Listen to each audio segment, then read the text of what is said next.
Buenos días a todos. Muchísimas gracias por acompañarnos en el día de hoy. Vamos a proceder al acto de inauguración del segundo Congreso del Instituto Universitario IEDIS en Empleo, Sociedad Digital y Sostenibilidad. Para empezar, voy a darle la palabra. Me acompañan, como ustedes pueden observar, el director del Instituto, don Alberto Molina, y nuestra invitada estrella, que viene de nada menos que desde California, Susana Grossberg. Sorry. Y bueno, pues tienes la palabra, Alberto. Muy bien, gracias a Rosa, gracias a vicerrectora, profesor Grossberg, a todos los asistentes a esta inauguración. Nuestro segundo congreso ya del Instituto de Investigación en Empleo, Sociedad Digital y Sostenibilidad se va a desarrollar a lo largo de hoy y mañana, fundamentalmente en esta aula magna de Paraninfo, aunque mañana también tendremos una sesión en la Facultad de Economía y Empresa.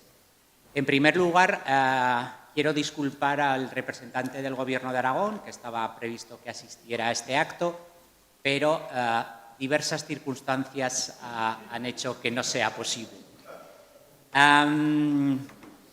Nuestro Instituto de Investigación es un instituto multidisciplinar, como ya sabéis, me vais a permitir que os tutee, que está desarrollando investigaciones sobre distintos desafíos globales de la sociedad de nuestro tiempo. Y lo está haciendo desde diversas perspectivas, desde la economía, desde el mundo de la empresa, desde el derecho, la sociología, la educación y también las humanidades. Todo ello con el propósito final de construir puentes entre la investigación académica y los policy makers, los responsables de políticas públicas. En este sentido, nuestro Instituto de Investigación está generando una serie de artículos que están permitiendo desplazar la frontera del conocimiento en nuestros campos de actuación. Este desplazamiento de la frontera del conocimiento pretendemos que sea útil para nuestros responsables políticos que deben decidir las políticas públicas. Nuestras investigaciones, algunas de las cuales se van a presentar hoy en este congreso, desean contribuir, por lo tanto, al discurso político sobre todas nuestras áreas de investigación, permitiendo que esta toma de decisiones esté fundamentada en los mejores resultados científicos disponibles. Nuestra estrategia, por lo tanto, se sustenta no solo en elaborar una investigación académica de calidad, sino también en impulsar la transferencia de nuestros conocimientos a la sociedad. Nuestros conocimientos, repito, económicos, empresariales, educativos, jurídicos y humanistas. Pretendemos de esta forma contribuir a la resolución de algunos problemas concretos que se plantean desde distintos ámbitos de la sociedad. Esta actividad dual de investigación de calidad y también de transferencia de resultados a la sociedad ha sido puesto de manifiesto en una reciente evaluación del Gobierno de Aragón, en la que se nos indicó que nuestros resultados en términos de investigación académica, en términos de publicaciones, está en la media, incluso ligeramente superior respecto al resto de institutos de investigación de la Universidad de Zaragoza, lo cual es un mérito teniendo en cuenta que nuestro instituto de investigación tiene una corta vida. Fue aprobado aproximadamente solo hace 2 años y medio. Nuestro instituto está compuesto actualmente por 260 miembros que están integrados en 36 grupos de investigación del Gobierno de Aragón. 20 de ellos tienen a su IP en la Facultad de Economía y Empresa, 7 en la Facultad de Derecho, 5 de ellos pertenecen al ámbito de la educación y la sociología y 4 en la Facultad de Filosofía. El 60% de nuestros miembros son mujeres y solo el 40% de los miembros de nuestro Instituto de Investigación son varones. Y quiero indicar también que el 25 de los 260 miembros son catedráticos, pero particularmente interesante es que el 15% son predocs, son juniors que nos están empujando a los seniors con sus publicaciones y sus investigaciones. A pesar de nuestra juventud, como digo, 2 años y medio desde su aprobación por el Gobierno de Aragón, nuestro Instituto de Investigación ya ha conseguido algunos hitos relevantes. Hace aproximadamente un año elaboramos nuestro Plan Estratégico en Investigación, Desarrollo e Innovación, que fue aprobado por la Universidad de Zaragoza, un plan que fijó los objetivos para los próximos 5 años. Hemos completado una estructura de trabajo en nuestro instituto, apoyada por 3 personas altamente comprometidas con dicho instituto, un técnico en la residencia de profesores del campus San Francisco. Hemos lanzado convocatorias de atracción de talento, colaboramos con UNITA a través de las internships, hemos firmado convenios de colaboración con Cámara de Comercio y también con la Organización Internacional del Trabajo. Están previstos nuevos convenios de colaboración que se van a firmar próximamente y hemos organizado, ¿no?, entre otros hitos, 2 congresos para mostrar nuestra investigación. Este segundo congreso, que va a tener lugar entre hoy y mañana, se va a abrir de forma excepcional con la charla multidisciplinar titulada Decision Making in Families, Economics and Other Social Sciences. Esta charla va a ser impartida a continuación por la profesora de San Diego State University, Susanna Grossberg. La profesora Grossberg ha publicado en algunos de los top 5 journals en economics, pero también ha publicado muchos otros artículos en journals relacionados con derecho, relacionados con educación, relacionados también con sociología y relacionados también con humanidades. En ese sentido, pensamos que la profesora Grossberg era una persona ideal desde su multidisciplinariedad para abrir nuestro multidisciplinar instituto. Diré muy brevemente que fue discípula del Premio Nobel de Economía Gary Becker, de quien aprendió modelización económica teórica y también técnicas econométricas cuantitativas.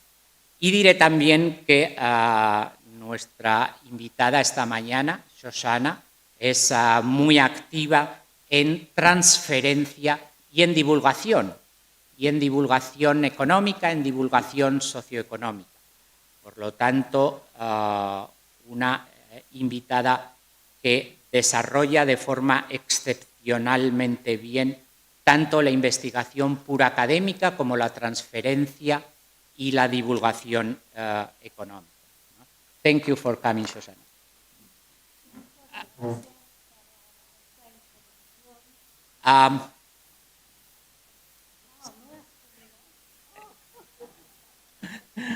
Gracias, Susanna. Después de la intervención de Susanna, nuestro congreso se va a estructurar en 5 sesiones que van a ser impartidas, van van a incluir ponencias de seniors de nuestro instituto. 5 sesiones, digo, correspondientes a las 5 áreas de investigación de nuestro instituto de investigación: empleo y demografía, educación y salud, innovación y sociedad digital, sostenibilidad y responsabilidad social y, por último, globalización. Cada una de estas 5 sesiones va a incluir 4 ponencias de destacados miembros de nuestro instituto de investigación. Por lo tanto, las 5 sesiones van a incluir finalmente 20 investigaciones en total sobre distintos aspectos del empleo, el desempleo, el teletrabajo, la sostenibilidad, el clima, la gobernanza, las humanidades, etcétera, etcétera. Este Congreso segundo tiene 2 novedades relevantes respecto al que celebramos el año pasado por estas mismas fechas. La primera de ellas... En el que nos encontramos, allá donde mires, cualquiera de las temáticas, clima, salud, sostenibilidad, estamos perfectamente en el lugar perfecto. Es decir, vais a disfrutar seguro con unos temas de tan absoluta actualidad. Bien, vemos que este foro es imprescindible para vislumbrar el importante papel de la investigación como motor de este desarrollo económico, de la generación de empleo y bienestar para el conjunto de la sociedad. Bien, como dijo una de las mujeres más importantes y relevantes en ciencia, como fue Marie Curie, nada en la vida es para ser temido, es solo para ser comprendido. Ahora es el momento de entender más, de modo que podamos temer menos. Y estos foros, estas reuniones, estos congresos nos llevan a cumplir esta máxima. Tenemos que seguir investigando. La carrera de la investigación es una carrera sin fin, que está aquí para resolver problemas que nos plantea la sociedad desde sus distintos ámbitos. Y estoy segura que en esta reunión vais a colaborar con vuestro conocimiento para seguir en la investigación y apoyar, como decimos, al desarrollo de nuestra sociedad. La curiosidad, el interés, el método científico están en la base del progreso, son el fundamento imprescindible para construir este nuevo conocimiento. Son la palanca que nos mueve a los investigadores a explorar y a trazar nuevos caminos anticipando el futuro. Bien, yo voy a decir poco más, no quiero robaros ni un minuto de este evento, ¿verdad? Deciros que si la investigación es el motor de crecimiento y del progreso, tiene que ser más que nunca y hoy la garantía de la prosperidad, de la equidad, de la eficiencia, de la igualdad de oportunidades, de competitividad, de la internacionalización y de la excelencia. Y todo esto lo vamos a buscar en estos días en el campo en el que se centra este Congreso. Como vicerrectora de Política Científica, os deseo a todos ustedes un buen y un fructífero trabajo en estos días. Y de esta forma resaltar también la importancia de ese foro mañana por la tarde para los estudiantes predocs. Es fundamental que ellos puedan participar de forma directa en este congreso con esa discusión y preparación de pósters.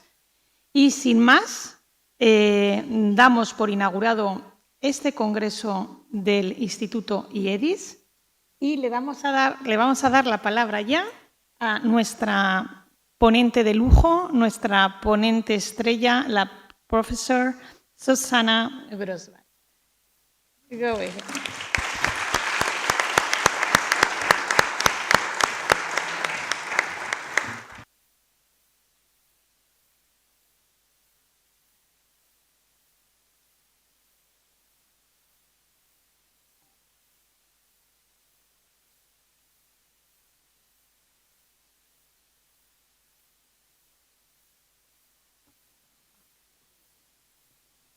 Muchas gracias a la vicerrectora y, por supuesto, a Alberto, que organizó algo muy especial.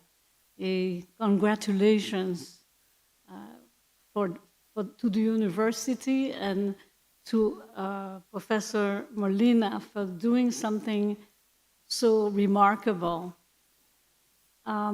It's my pleasure to be here. I really love coming to Zaragoza.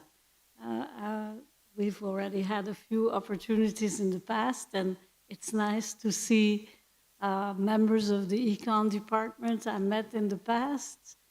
And I'm looking forward to meeting some other people from other faculties. I'm a great believer in the need for interdisciplinary cooperation, and in particular with law school and sociology, because I have experience working with those disciplines. And I have a publication in the Journal of Empirical Legal Studies. I'm not sure. So far, that's my only law journal publication, but it's something very important. Today, my talk is about decision-making in families, economics, and other social sciences. And I'm going to be speaking in English, pero si ustedes quieren preguntar una pregunta en español, si hablan despacio, yo puedo entender lo que dicen. So, households make a lot of decisions. The question is, which of these decisions are typically studied by economists? And has it changed over the last 150 years? That's going to be the topic of my talk today. And in particular, at the very end, I'll mention some recent trends. But most of my lecture is looking at the economics profession in that sense, starting in the late 1800s. So what is the division of labor between the disciplines? What do economists traditionally study, and what do anthropologists, social psychologists, sociologists? They are the disciplines specializing in studying the family. So we're talking about decision making in families. Which part is more associated with economics? So economists have basically decided that they want to study certain topics, and it seems like recently, this is now not so recent, this is about 60 years ago, there was a change in what economists want to study. So before this change, let's say starting in the 19th century, economists were studying consumption, savings, labor supply, labor markets, and household finances. These were subjects that were studied by economists and also business people, but business schools are a relatively new phenomenon compared to economics. Decisions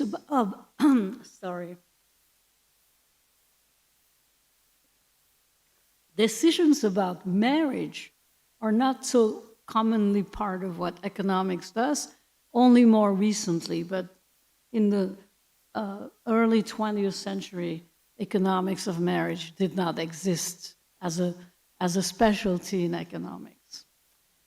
What about economics of happiness? That's also a new thing that there's even at least one journal specializing in this. And traditionally, this was more the topic for psychologists, maybe philosophers. So economists have been expanding the number of topics that they deal with. We don't have the equivalent of business schools studying the family, okay? Business schools are more interested in what firms are interested in, and firms and households are the main actors, agents in the economy. So how come we don't have schools of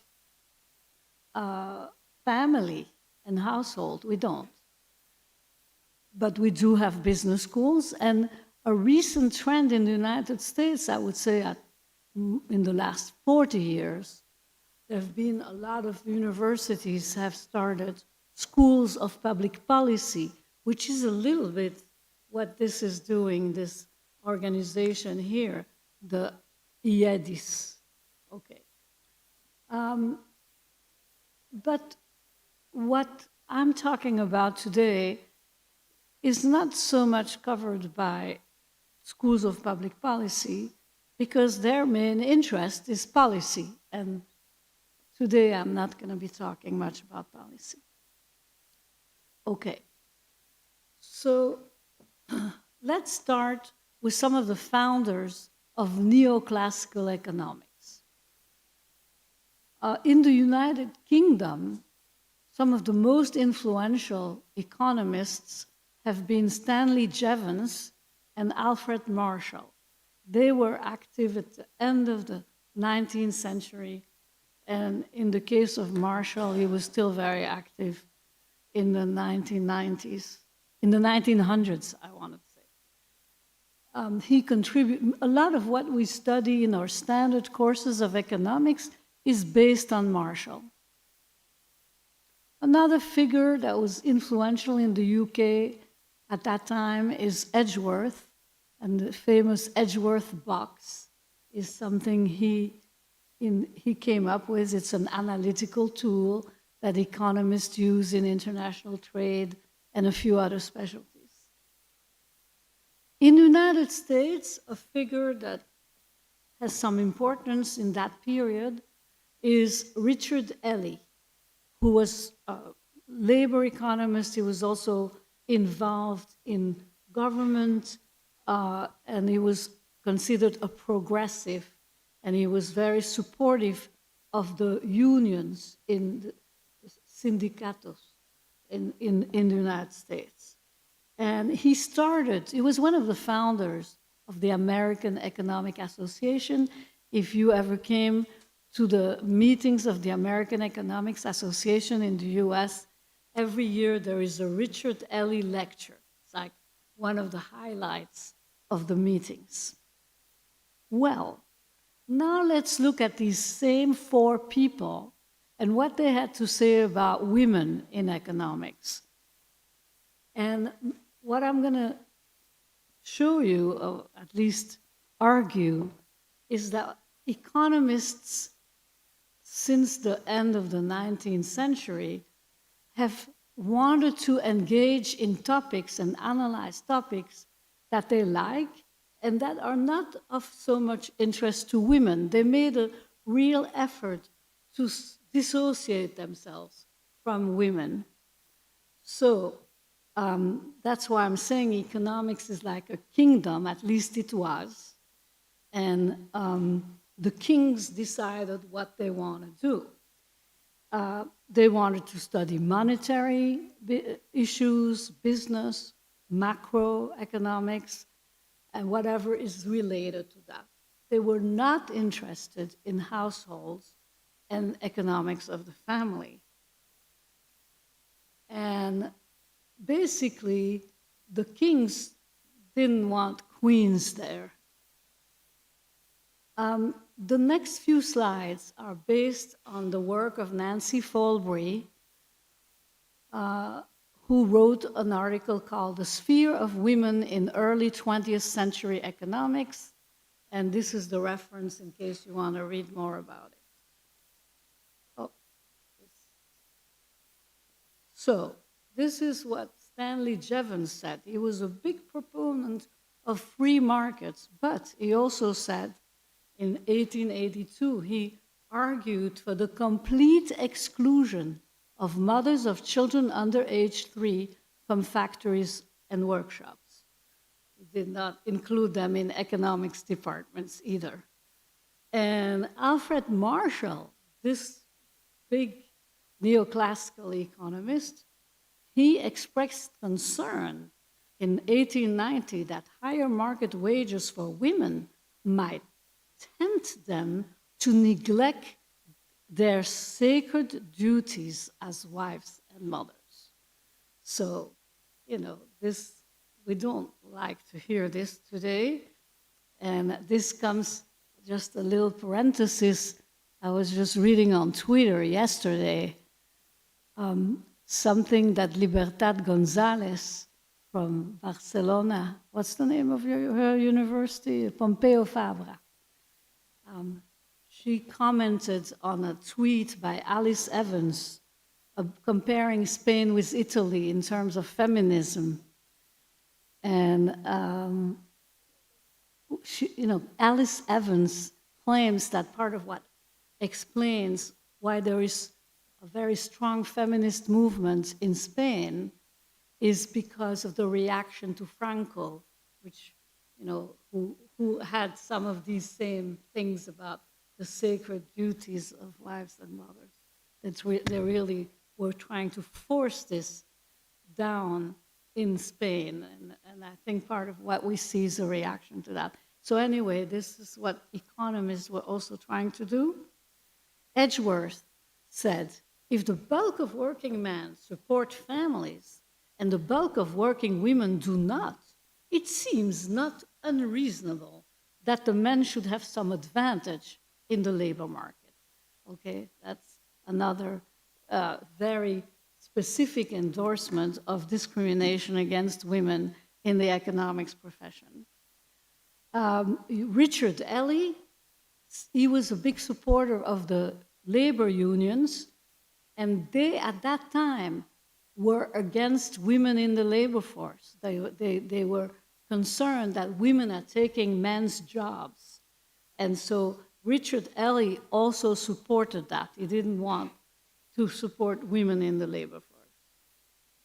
Okay, so because of this discrimination in the economics profession among the leaders of economics at that time, women were not included very much, and they didn't completely ignore women, so they created separate spheres for women, namely social economics and home economics. These were two domains where women economists could be active. The first one, social economics, wasn't too popular, but for example, UC Berkeley, among all the prominent universities at that time, and the same universities are prominent today. That hasn't changed in more than 100 years. The universities I will be talking about are among the top 10, and they were then as well. And at the time, though, they had social economics in addition to the regular economics department at Berkeley, and a woman named Jessica Blanche Peixoto, which is, this is her picture. She got her PhD at Berkeley in 1900, and she was a prominent professor in this social economics department. Why did she have a name Peixoto? It's a Portuguese name because her family and her, they were Portuguese Jews. I mean, originally Portuguese Jews. Okay. Next, Chicago, one of the top universities. In those days, they had something called home economics, and Chicago was the only top university who had a home economics department. You also had those departments at Ohio State, Iowa State, Cornell University. Many other universities had those programs, but they were not among the top 10 then, and they're not among the top 10 now. In particular, I would like to mention two women who had joint appointments in economics and home economics at the University of Chicago. One of them is Hazel Kirk. She got her PhD in 1920.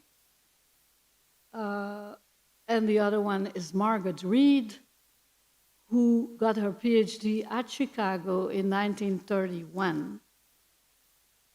She retired at 65, age 65. By the time she retired, home economics had been closed at Chicago.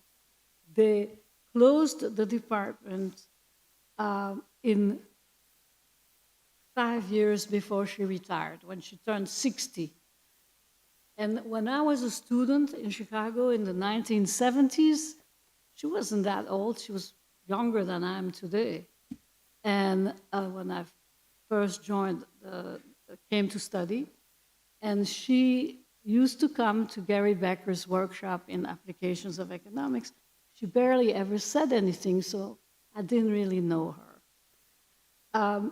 Today, a lot of historians of economics are studying Margaret Reed, and you hear things like, you know, Becker and Mincer started household economics. They really took it from Margaret Reed. I don't think that's true, but it's still important to realize that she was an important figure in economics of the household at the time. This is a picture taken in 1916 of students in home economics at the University of Chicago. It also included household arts. Okay, so this is about the end of home economics at Chicago, and basically all the programs in home economics closed in the 70s, and some of them survived till the 80s, but that's it. And today there's no more home economics. For most of the 20th century, economics remained a discipline primarily interested in the money dimension, commercial dimension, and it was difficult for women to succeed in academia. Besides the fact that there was all this discrimination going on, there was also a particular side product of this discrimination, namely nepotism. And this wasn't at the level of economics department, it was at the level of universities. Basically, if a woman was married to a man who was a professor, she could not get a job in the same university. So that made it very difficult for a lot of women in economics. And for example, Rose Director Friedman, the wife of Milton Friedman, had a PhD from the University of Chicago, like Milton Friedman. I think they might have met in graduate school. And she never got a university position, just like most women in her situation, or at least a large proportion. Now, let's see what happens in the 1960s. And this information is based on a joint paper I'm trying to get published. So far, it hasn't been published, only as a working paper. So if you look up at my webpage, you can find this. And it's with Andrea Beller, who was a professor in home economics at the University of Illinois. Then her department became consumer economics. And what we found in this research is that in the 1960s, from 1960 to 1971, only 2% of women getting a PhD in economics at the University of Chicago, only 2% of the students getting a PhD in economics were women. So that's not so long ago, okay, 60 some years ago. And by 1970, in the 1970s, for the decade of the 1970s, this went up to 7%, and that includes me. This is, I don't know if you can read these numbers, they're kind of small numbers, but we did a similar calculation for 4 universities. Besides the University of Chicago, we had another university located in Chicago, namely Northwestern University, and we had 2 universities in the New York area, Columbia, and NYU. Excuse me. At Columbia, during this whole period, 1960 to 1980, more than 15% of the students were women in the PhD in economics. This is in contrast, for the whole period, 1960 to 1980, less than 5% at Chicago. So at Columbia, the chances that a student was a woman were more than 3 times higher than at Chicago. And I'm not sure why that's the case. Northwestern also had a lot more women. Okay. So basically, what I'm saying is that one of the reasons that so few women were graduating with PhDs in economics is that women were marginalized in the economics profession, and in part, it's because the topics they were interested in were marginalized.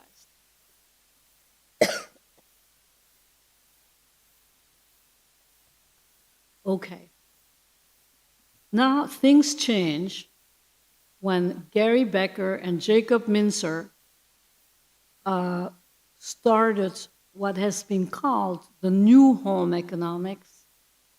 And it was basically a new perspective on household economics, bringing it into the mainstream of economics.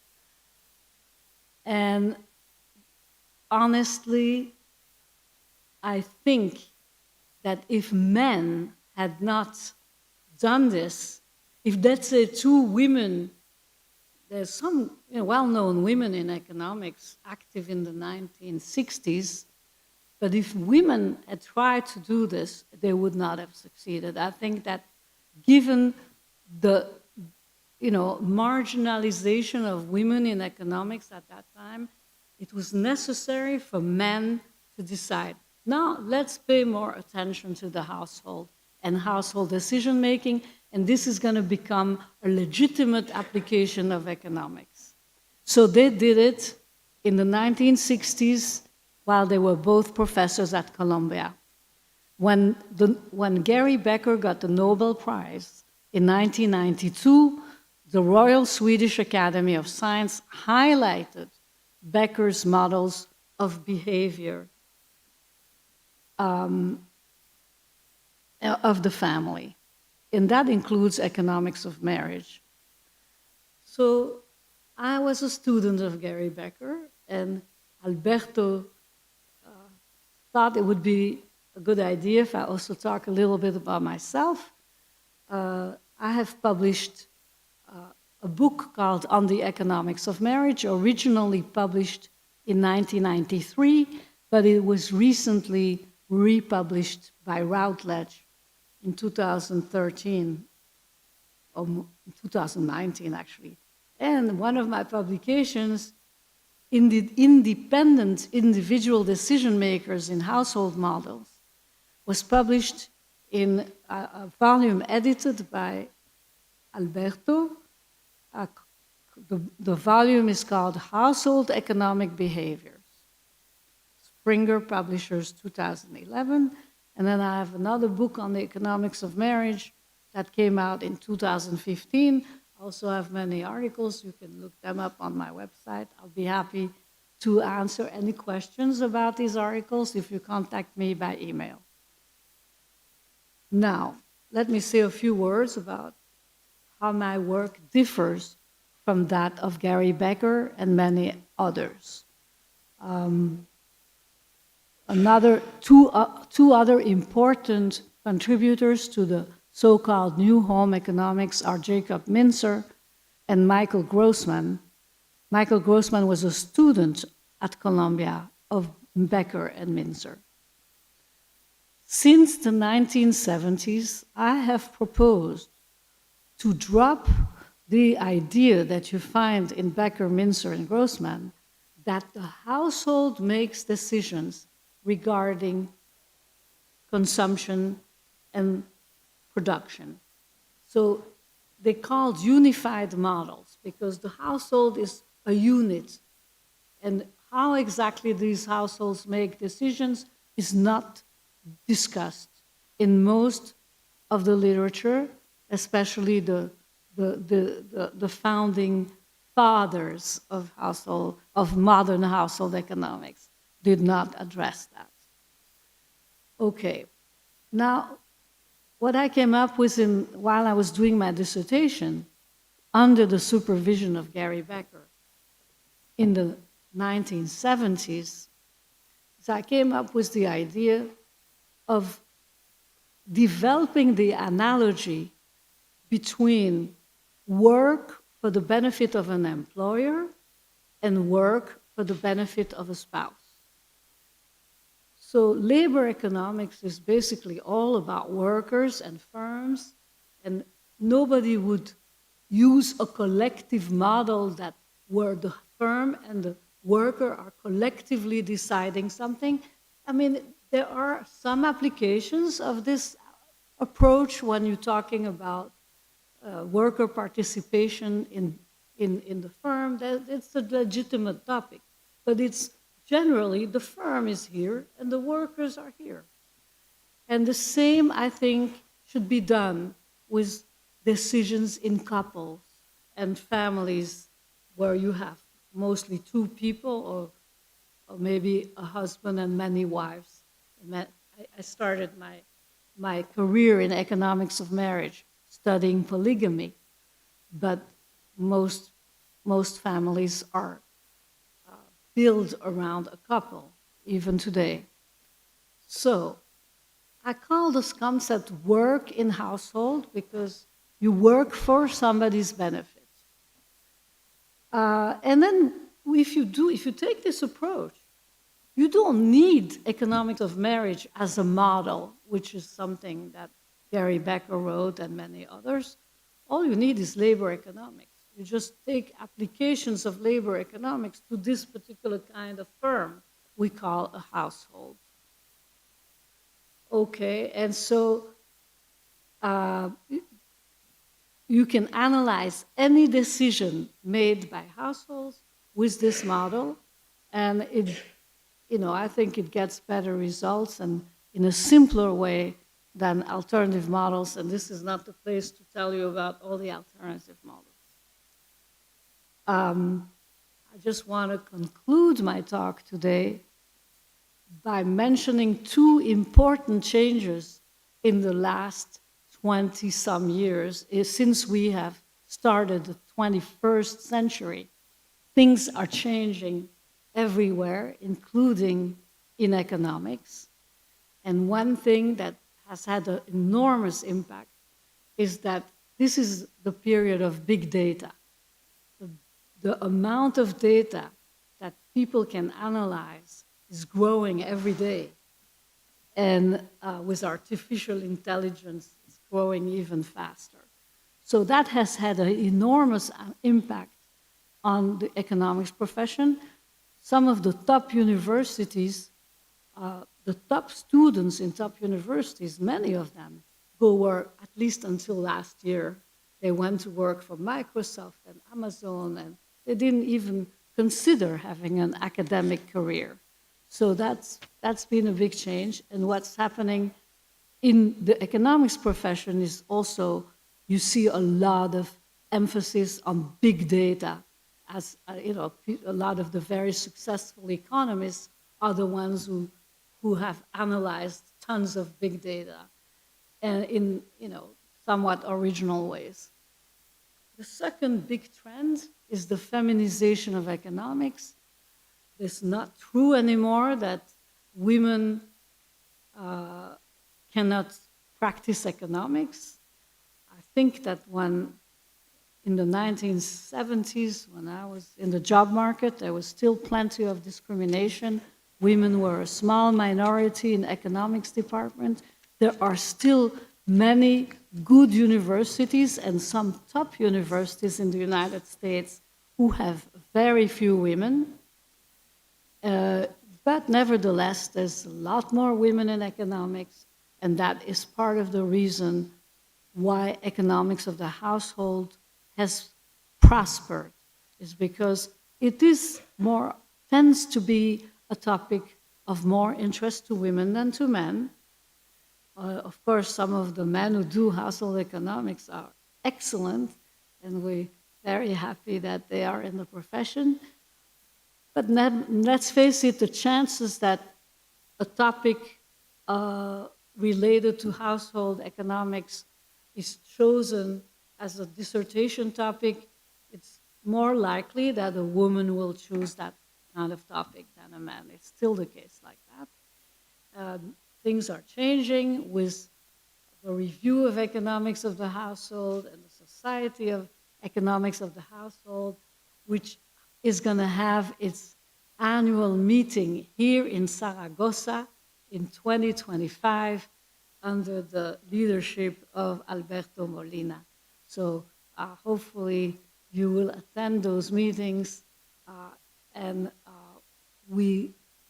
I hope there'll be a prosperous future for economics of the household. Thank you.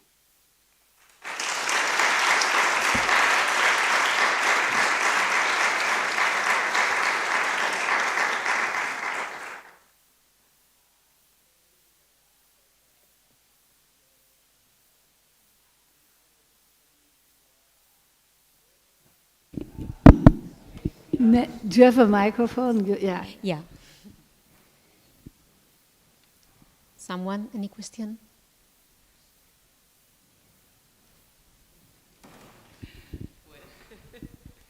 Thank you.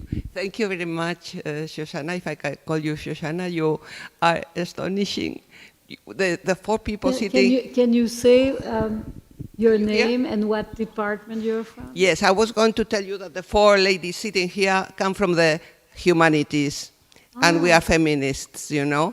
And it makes so much sense what you have been saying. We didn't know that it also happened. Well, we suspected that it might happen, of course, but you have clarified so well that, well, I suppose it happens in all areas of, you know, academic knowledge that we have been struggling to get some recognition. We have several questions, but one question that came to our heads was these two men, Minzer and Becker, when they decided to start working on household economics, were they trying to pinch the women's ideas, or were they feminist people trying to open up the field? Because, you know, I always say my husband is more feministic than myself. Sometimes men do things that we could not do without them. So that is the question. That's an excellent question. Thank you. So I had the privilege of knowing both Jacob Minzer and Gary Becker personally for many years. And I don't know exactly the process by which they developed these ideas, but I can certify that Gary Becker was not a feminist. In fact, you can read his treatise on the family, and it's not technical, especially parts of it are technical. But you can read the last chapter, I believe it's chapter 11, but it varies from the editions. But in both editions, it's the last chapter, where he talks about some trends with divorce. And I mean, you would think General Franco is writing this chapter. Okay. I mean, it's so anti-feminist about women wanted to get divorced, and then this happened. Or they decided to go to the workforce, and now the family's falling apart, and you know there's such a high divorce rate, that kind of thing. So he was not a feminist, and I have plenty of anecdotes to show it. Yeah, okay. But in contrast, Jacob Minzer was not exactly a feminist either, but he was much more careful, and furthermore, in his personal life, his wife was a medical doctor, and he had you know, they had a very nice relationship. I got to know her as well. And when he tells the story, he told, I mean, he's dead by now, but when he told the story of how this came about, he would take the credit. And he said, you know, I presented my work on the labor supply of women, and it was a big hit, and that kind of started this whole movement. That's how he would present. So I think historically, Jacob Mincer was more of the father of household economics than Gary Becker was. But Gary Becker disagreed with that and got very mad at me when I wrote about this, and it was published in Feminist Economics.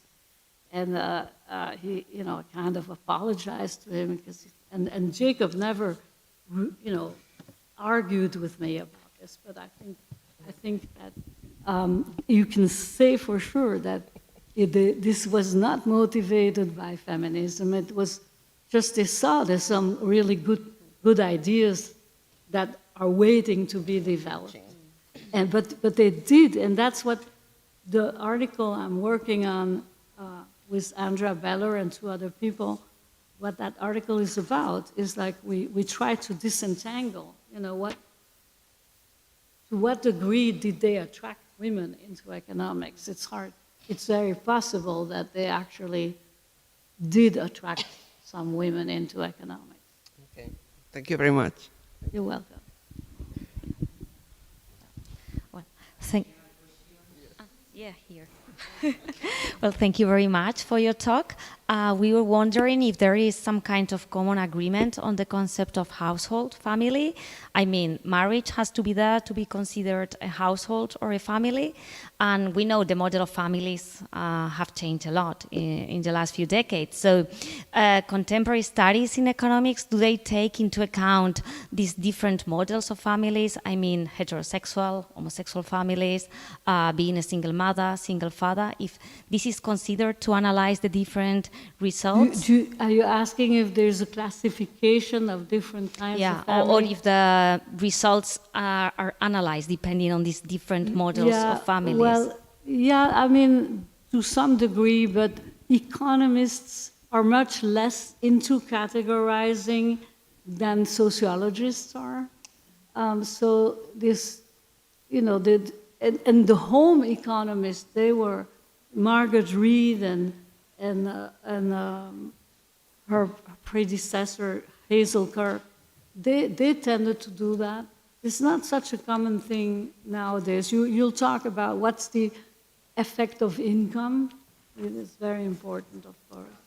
And the effect of education is very important. So we know, maybe we also look at race. You know, economists tend to look at a more detailed categorization by looking individually at how certain characteristics affect behavior. Thank you for your question. What about the economists there? Nobody's asking questions.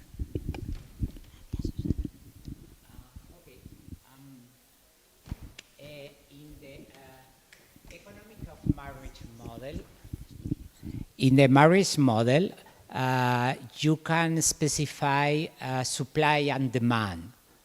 Supply and demand with respect to both spouses, both partners. Which kind of characteristics do you think entry in supply and demand for both men and women? Are these characteristics different? Education, professional skills, etc., or are similar? Do you think that these characteristics are similar? Okay, thank you so much for the question.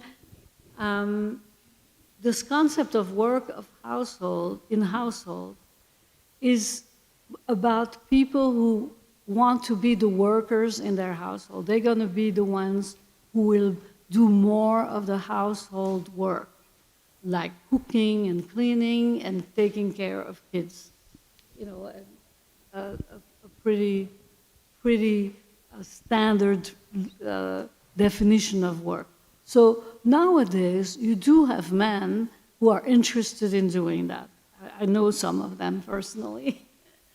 But it's still the exception.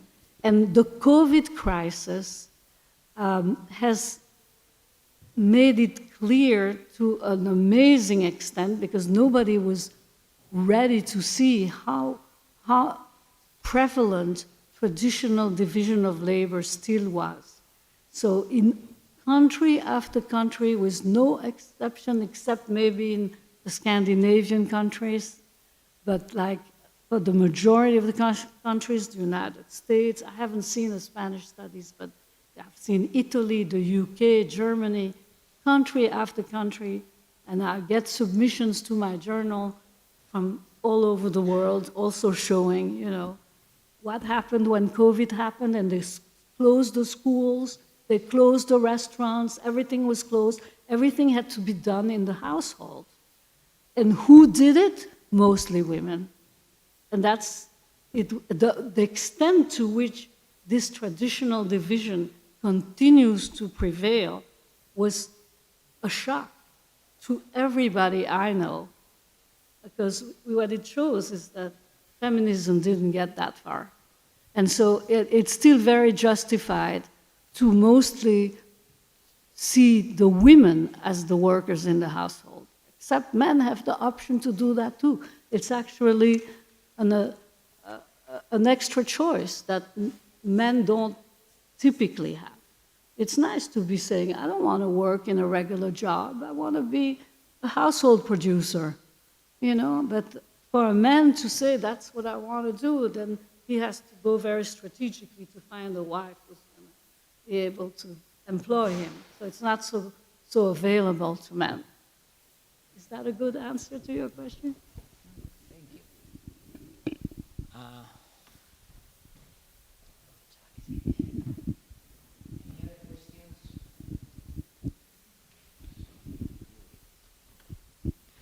Hi, I'm Sofia from the Department of Economic Analysis, the same as Alberto. You said in your presentation that decisions are taken individually and not at household level. Can you speak slower? Yeah. You said that decisions are taken individually, right, but not at household level. But I also thinking that maybe the decision taken by my partner, for instance, also affects my decision, right? So I would like to know your opinion about that idea. I'm sorry, but Shall I I had a repeat? hard time understanding your accent. Ah, okay. So, Yeah, sorry. so maybe we'll... Alberto, can you explain it?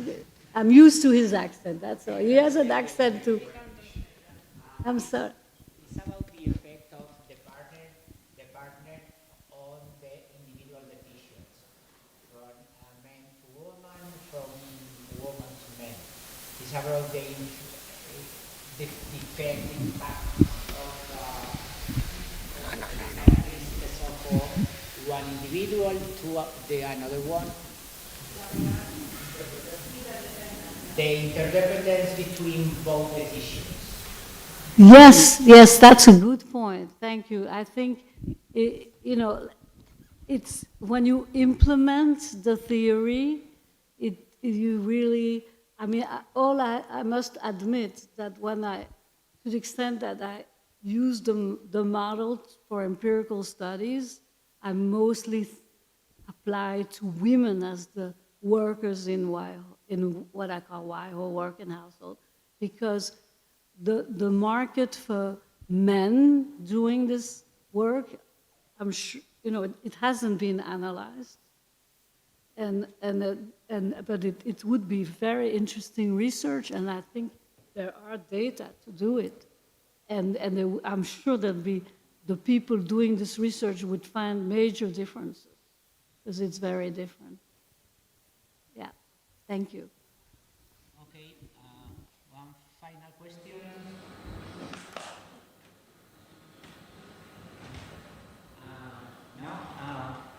Thank you, Shoshana, for coming to Zaragoza. It's not your first time. Sorry. Thank you for coming to Zaragoza. Thank you for coming to our meeting. your talk was a multidisciplinary talk, as I saw it by the first questions from humanities. And it's a great pleasure that you be here for a couple of days. And I hope that you can attend the rest of sessions today and to learn about our education researchers, sociology researchers this afternoon. And happy to be here with you and with all our members of our research institute on employment, digital society, and sustainability. Thank you. I look forward to the presentations later today. Exactly. Now we are going to make a pic, of course, everybody, and then we have, y tenemos un café a las 11:30. ¿Ok?